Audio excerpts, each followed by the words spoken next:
Hello, Wolfpack! Are you ready for part 2 of the nightmare? Well, we certainly hope you are, because this is part 2 to the top 10 worst animated adaptations of video games. Number 5. Street Fighter, the animated series. Yes, they've actually had a Street Fighter cartoon back in the past, believe it or not. And also, you might not believe me, but even back then, Capcom made a lot of major screw-ups back then as well, and not just today. The Street Fighter cartoon is pretty much the reason why you're not seeing any Street Fighter cartoons right now, because it was just that bad. Where to begin? Well, our story follows our main hero trying to stop M. Bison from, you guessed it, taking over the world. Of course! Our main hero is a badass bodybuilding kind of guy who protects his country and seeks to enter the competition to stop M. Bison with his superpowers in a fair fight one-on-one. Who is our hero? Well, he's the greatest warrior ever, the protector of the world. That's right, Guile.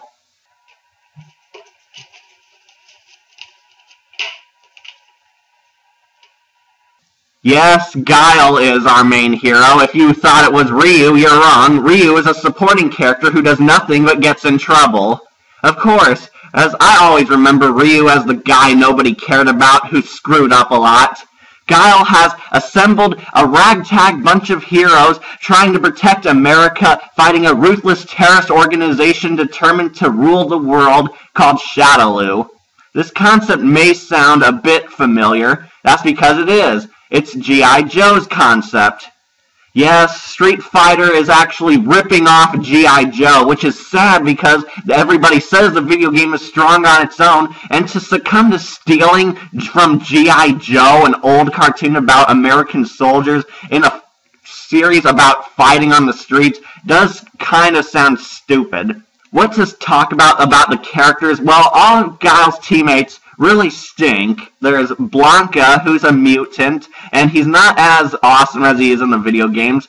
There's Chun-Li, who spends most of it being emotional and crying. There's Ken, who, for some reason, they decided to make him kind of gay and a jerk.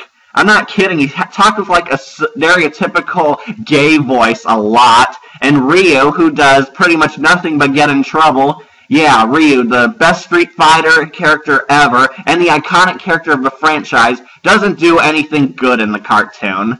There's some kind of love triangle plot, apparently, as far as I know, between Guile, Cammy, and M. Bison. M. Bison wants Cammy to be his, so apparently he brainwashed her into loving him, and just to get back at Guile, he makes out right in front of him. Ah, yes, because when I think Street Fighter, I think romantic tragedy. But if there's a good thing I have to say about this cartoon, it's probably, M. Bison's kind of funny, actually. Which is the last thing you'd kind of expect. M. Bison's the funny guy in this. Isn't he supposed to be the main villain who's scary and he'll make you pee your pants just by looking at you with his psycho eyes? But no, M. Bison is kind of a comical villain, and I feel like he is mostly a composite character of Cobra Commander and the Joker, which is totally out of character because M. Bison's this dead serious dictator that could kill you in a single punch. The series was pretty lame, pathetic, despite lasting 2 seasons, but the animation is very decent, I have to say. Look at these amazing clips. I mean, the animation was kind of like X-Men, almost, except the dialogue kind of ruined it, and the characters were nothing like their original selves, which makes Street Fighter one of the worst cartoons I've ever seen. Number 4. Mortal Kombat Defenders of the Realm, or Mortal Kombat the Animated Series. After making 2 bad movies, this awesome, gore-filled video game got an animated series. And it sucked. Starring Kitana, Liu Kang, Sub-Zero, Jax, Sonya Blade, Raiden, Nightwolf and Cable, and for some reason Stryker.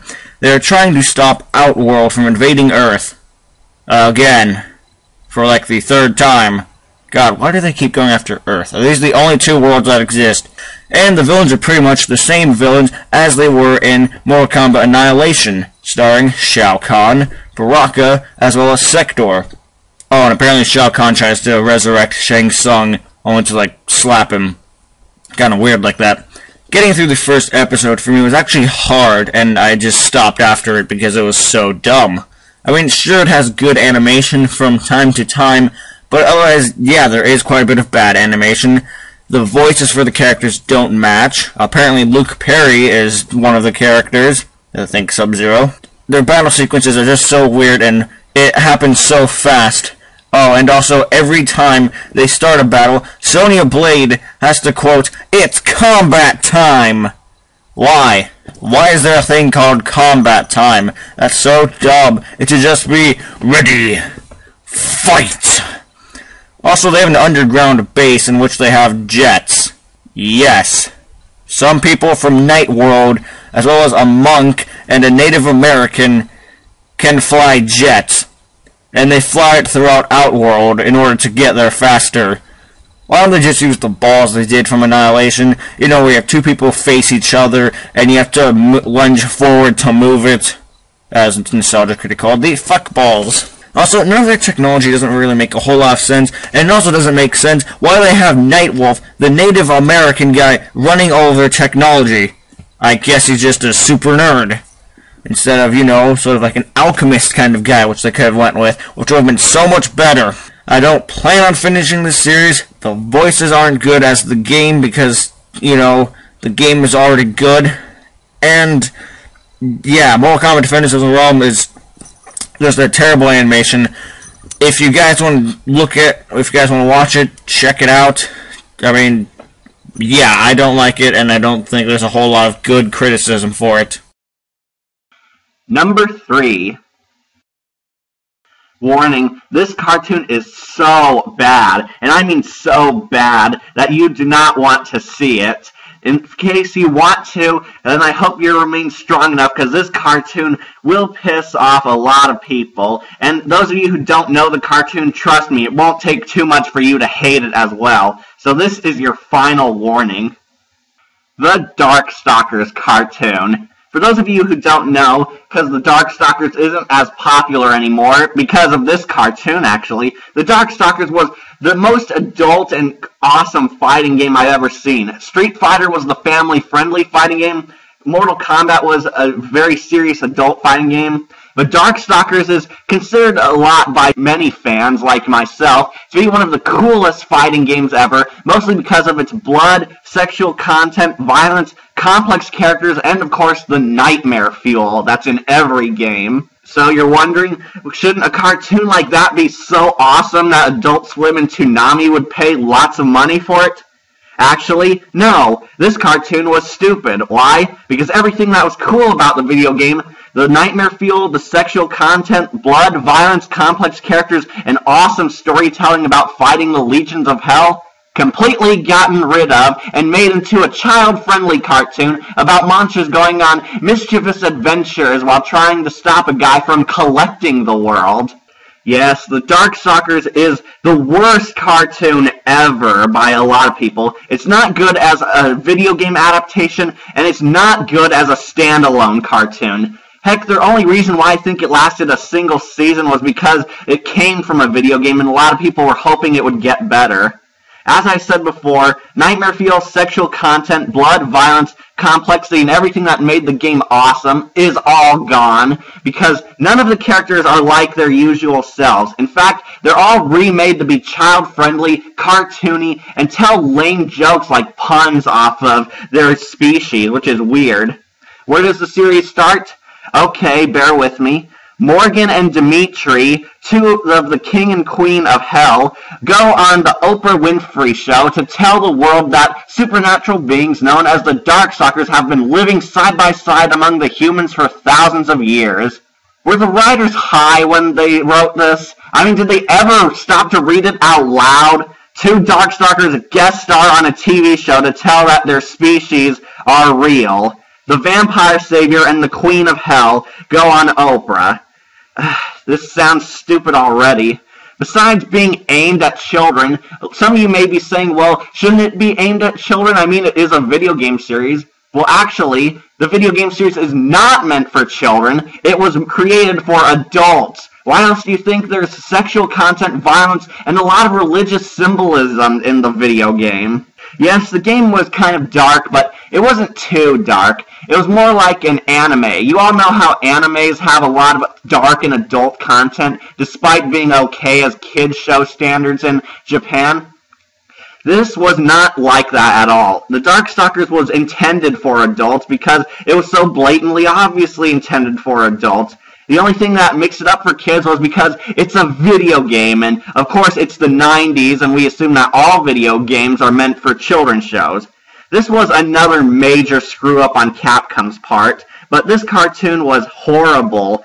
Besides, the characters are nothing like their original selves. In fact, they're all weaker and total wimps. In the original game, you play as a character, and depending on your strength, they were either badass or weak, depending if you were a noob to the series. But you could master the characters fairly easily, which is what made the game so fun. In this, they're all pathetic, and every character loses once in every episode they're featured in. But the worst has to be when the Queen of Hell, Morgan, and Dimitri, the Vampire Savior, are defeated by a legion of cats. Oh, commanded by Felicia the Cat Girl, no less. There's another favorite character of mine whose reputation has gone down the crapper. Yes, two of the most awesome characters are humiliated by a legion of cats. Oh, and all of the characters are made to be funnier and child-friendly, and some of the art designs were awful. I mean, Hisenko and Lord Raptor don't look a thing like themselves, considering that they're supposed to be the most nightmarish characters from the game. But the worst, I have to say, is Lord Pyron, otherwise known as the Satan archetype in the video games. Yes, this game was so cool that it actually had a character based off of Satan who was trying to bring a literal hell on Earth. What's his role as a main villain in the cartoon, you ask? Well, he's trying to conquer the Earth to impress his mother and gain her respect. Yes, Lord Satan is trying to impress his mother. Oh, but it gets better. It turns out Pyron has a brother who's trying to compete for him and show that his brother's a wuss by upstaging him and conquering Earth himself. Jeez, this guy's making the devil from the Powerpuff Girls look like a true villain. Also, the main hero is not any of the heroic Darkstalkers like Felicia or Dimitri or even John Tailbane. No, the hero is a wizard named Harry. I wish. No, this Harry is actually a human who meets Felicia. Yes, apparently he didn't ask why there was an attractive cat girl breaking into his house asking him to join her in fighting the legions of hell, but like most teenage boys, he would go along with it. He joins Felicia, and apparently he's the chosen one, determined to stop Satan from conquering the Earth by mastering his magical powers, because it turns out he's a descendant of the magical wizard Merlin. Once again, I think the writers took a toke break and started smoking before writing the script. This sounds so stupid, even by children's show standards. Considering that Darkstalkers is known for being one of the first adult fighting games before Mortal Kombat came and upstaged them, this Darkstalkers was such a cool series. How could a series known for its nightmarish settings, complex characters, and awesomeness and blood sink so low to this unfunny comedy? It's not even worth watching for the cringe humor, trust me. Some people actually went in watching it, seeing how funny it would be, but even they came out thinking that wasn't even worth it. I've seen YouTube commenters saying that they don't know Darkstalkers that well, but this cartoon was just so awful it wasn't even funny watching it. The animation is atrocious. It looks so boring, and the characters don't look a thing like themselves. All the sexual characters are very toned down to look friendly for children, which is strange because they still make some sex jokes in it. Not as much as you'd think, trust me. It's mostly cringeworthy puns off of how their species reproduce. The plot is terrible. I mean, a chosen kid hero fighting a dark lord, especially in a game that never had a child hero before.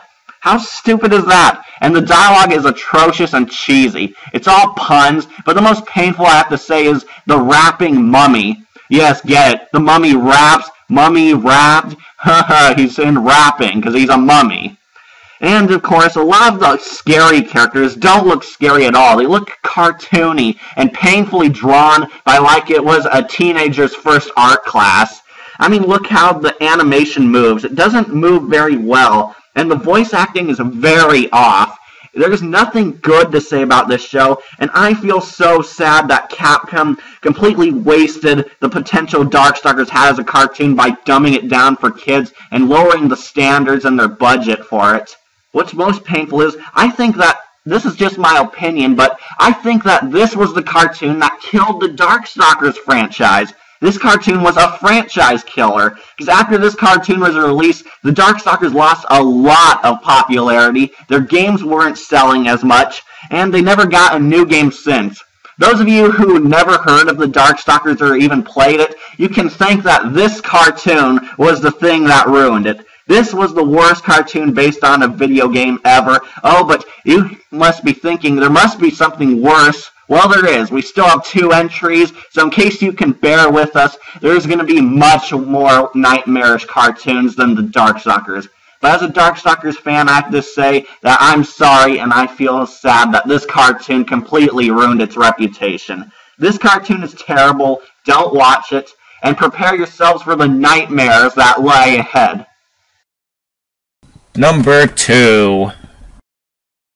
Number 2, oh boy. It's unlike the others. This didn't have problems with the animation, although in the last one it sort of did. But it had more problems with its actual logic and the lore behind everything. This is the 8-part movie known as Halo Legends. Yes, I did say 8-part movie, because for some reason each section is like 15 to 20 minutes long. And the first 2 parts is called Origins, Part 1 and Part 2, obviously, where Cortana, pre-Halo 4, tells the origin of the Flood and Forerunner War. You know, for a superior alien race, the Forerunners are really dumb, especially because their energy blades are also guns, but they suck with them and lost to the Flood. They also apparently saved embryos from every alien species, including the elite race, the jackal race, the grunt race, the human race somehow, don't understand how they got that, but didn't save their own. Who does not save their own embryos? That's so dumb. It's like Jurassic Park 101. Save the embryos of your own kind in case you die. I guess they were just dumb like that. So, after that, we get The Duel, a story about a Sengali, or Arbiter, or the elite kind of race, whose name is, get this, Arbiter. Yes, the name of one of the elites is actually Arbiter. Not the Arbiter, like in Halo 2. Instead, this Arbiter is sort of the origin point of where that term came from. He was an extraordinary warrior who actually denounced the prophets and the Great Journey, much like the Arbiter from Halo 2 and Halo 3. Oh yeah, he also apparently had a wife who was killed off by the prophets, who had some awesome samurai guy with a hammer to go after him, and he died avenging her. Yeah, kind of sad. Although the way he does die is kind of weird, how his blood just sprays out a Kame ga Kill style. If you want to watch it, it's actually pretty good. At least the dying part, not the plot. The 4th part is probably the only one I liked about this movie, and it's called Homecoming. In it, we not only see a female Spartan, but we see her tale within the Spartan program, her origin story, why she left, and how she left, actually, which is kind of interesting. And after leaving, she tried to hunt down and go back to her family, but learned that a clone replaced her. But the clone was slightly different because the teddy bear she had a different scarf on, and I don't know how the parents caught it, and for some reason the clone was also in a wheelchair. Don't know how that happened, it just sort of happened. I guess their clones are made handicapped. And sadly, she was sort of recaptured by the Spartan program after killing her clone, and during the final part of it, during the final minutes of her part, she is helping her friends / Marines escape from an attack, and she's dying out, and sadly she actually does die, and so do the Marines, but she tries to save them. And we also get to see the Chief, John 117, actually find her body and sort of lay it to rest, if you will, placing her teddy bear keychain on her, holding like her hands sort of cupped and her eyes closed. It actually shows how John respects a lot of the other human life. Unlike how Halo 5 claimed that he was against human life or something like that, how he went against his programming. Halo 5 is still a bad game with plot. So, after that sad one, we get Odd One Out. And this one, I skipped it after watching the first 57 seconds. Did read the description though. In it, we see Spartan 1337, or Leet, a clumsy Spartan who has to fight dinosaurs and protect children who have superhuman strength. Yes, you heard that right. A clumsy Spartan on a planet of dinosaurs with children who have superhuman strength. Yes, I repeated that. Because that makes no sense. Why in the world does Halo have shit like this? After that, we get Prototype.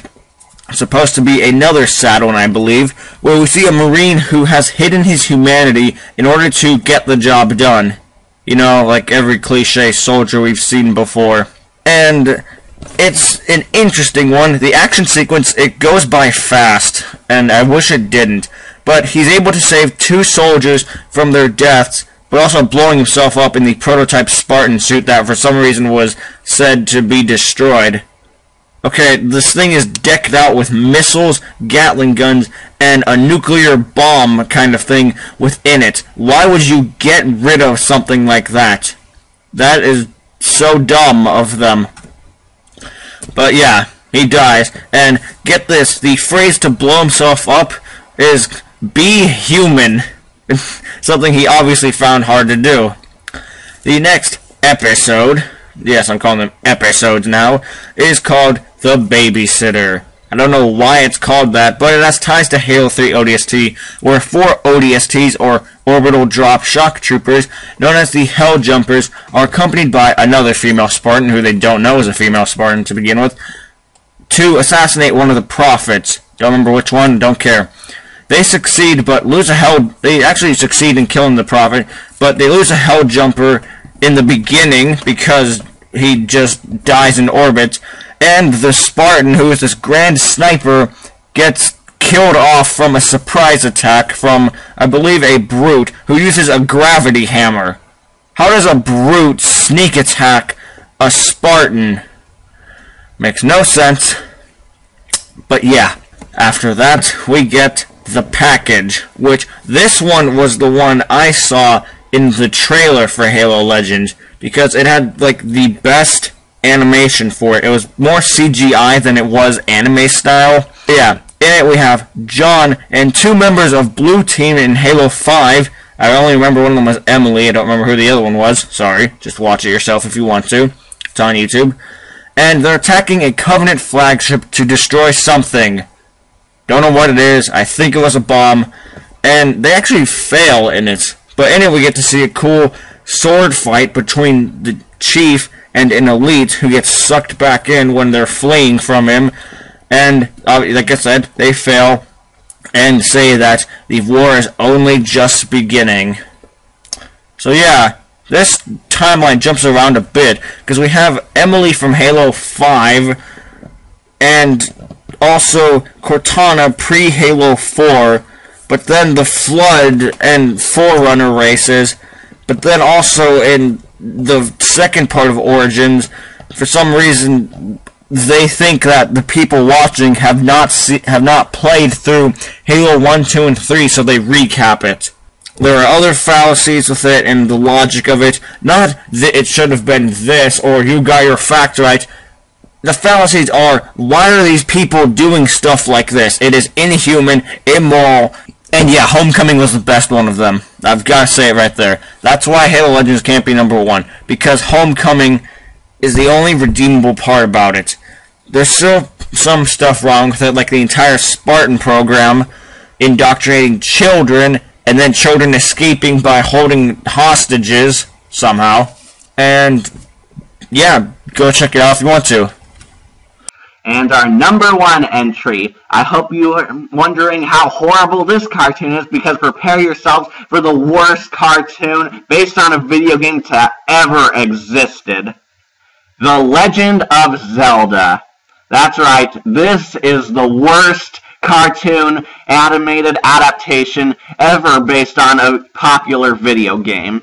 The series, if you don't know The Legend of Zelda, it follows a hero named Link as he assembles the Triforce to stop the evil ruler Ganon and save Princess Zelda from his evil clutches. Of course, the adventure mostly relies on you exploring the beautiful world of Hyrule, fighting monsters and stopping Ganon before he, you guessed it, takes over the world. Of course! In this cartoon, it's almost a similar presence, and you actually get very hyped up, but it turns out to be a cruel trick by the producers once you hear what Link sounds like. Nice job, hero! Hey, excuse me, princess. Yes, that's what Link really sounds like, and I keep questioning myself all the time when I was watching this cartoon, did someone really imagine Link sounding like this? Excuse me, princess. And that annoying catchphrase, well, excuse me, princess? Is he supposed to be, like, flirting with that tone or being offensive towards it? But I guess this is the worst cartoon ever, mostly because it's very loosely based on the Legend of Zelda series. For starters, there are only 2 Triforces, which is weird because isn't Triforce like 3 parts? I'm not a Legend of Zelda fan, but I'm pretty sure that there are 3 Triforces in it. But the worst of it has to be Link. I believe I speak for everyone when I say, what happened to Link? Someone actually wanted him to be like this? Someone made him an egotistical, ambiguously gay jerk? This is Nintendo's greatest character? This is the guy with 1,000 fangirls? This is the guy with a lot of fanboys who wish to be like him? This was the cool mastered swordsman Nintendo came up with? I was sleepwalking. Sleepwalking? Stop sitting down on the job. Thanks, heaps. I guess you'll have to do. Why me? But you stop doing that. Now what? Good boy. Link was terrible. This is the worst incarnation I've ever seen of Link. But on some good notes, I have to say Zelda is a lot better than Link in this, surprisingly. In fact, Zelda is the competent warrior, and she's the one who ends up saving Link most of the time. Zelda does not like Link at all in this. You remember in the games where it was just an innocent, childlike crush? Well, instead, Link's coming off as like a borderline stalker trying to get under Zelda's skirt half the time. Ta-da! Kiss me, kiss me, kiss me, kiss me, kiss me. The animation looks so ugly. Yes, it's almost as ugly as the Darkstalkers cartoon, which is pretty high on the status of horrible animation. The story makes no sense, and Ganon is kind of weird. I can't take him seriously. He's like a caricature of Skeletor and Mumra combined. And there's, of course, that annoying teleport spamming where he goes from one room to the other. The plot was very unfocused. It seemed like it was supposed to be a serious cartoon at one point, but then they decided, well, kids like comedy, so let's make The Legend of Zelda into a comedy.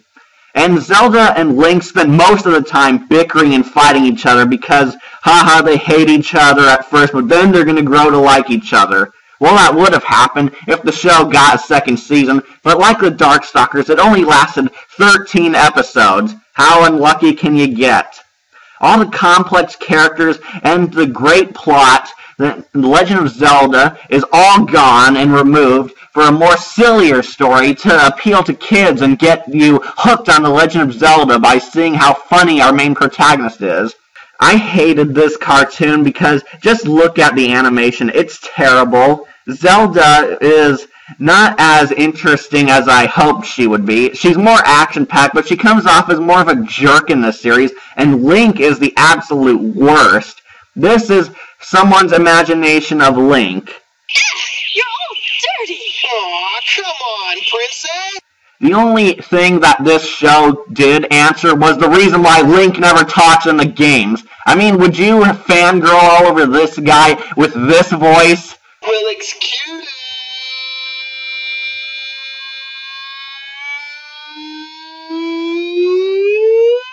me, princess. Nevertheless, The Legend of Zelda is the worst video game cartoon ever existed, and I had a lot of my faith in humanity restored knowing that most of these cartoons were canceled after people realized how stupid they are.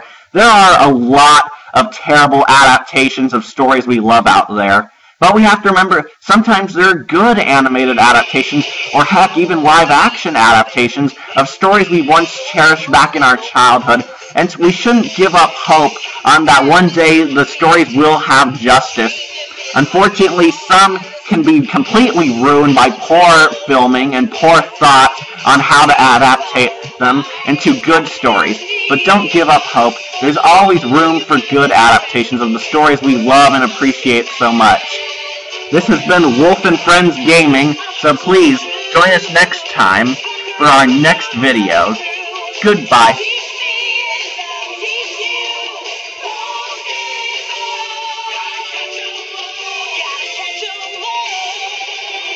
Well, excuse